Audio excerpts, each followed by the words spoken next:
So as a leader, what do you do when you spend hour upon hour developing a vision for your group, your organization?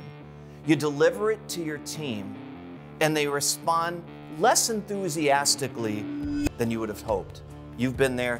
I sure have experienced that over my 30 years as a leader.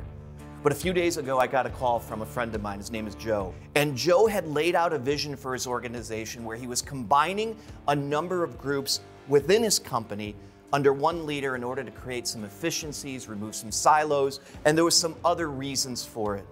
And as he laid this out to his team, a number of his team members responded less than enthusiastically, and in fact had some pretty large concerns about molding or moving those two groups together. And Joe called me absolutely frustrated, saying, I just wanted people to buy into the vision. I'm frustrated and I'm disappointed that they didn't. And you felt that, I sure felt that. But I cautioned Joe and I gave him this advice. In order to get our teams to buy in, the first thing we need to do is get them to weigh in. The fact that they felt comfortable enough to share how they were feeling with Joe is a good sign that Joe didn't quite understand at first. If your team is willing to dissent, if they feel comfortable enough to say, hey, that's not what I would do and here's why. First of all, let's embrace that. That was point number one. So I asked Joe, how did he respond? And he said, I got frustrated and said, we're going to talk about it later, but this is the direction and here's all the reasons why we're going to go in that direction. Obviously not having the buy-in of his team.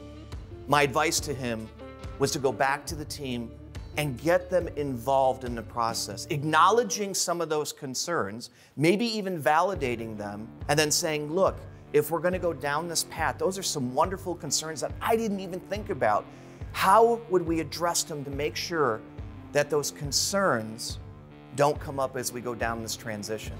The truth of the matter is, all of us as leaders, we need to get our teams to weigh in, be comfortable that they weigh in, before we can expect any of our team members to buy in. It's the same situation we have today. The economics of the world are changing and we have to make decisions. Getting your team to weigh into some of those decisions ensures that they're more accepting and buying in of the ultimate goal. Get them to weigh in before you expect them to buy in.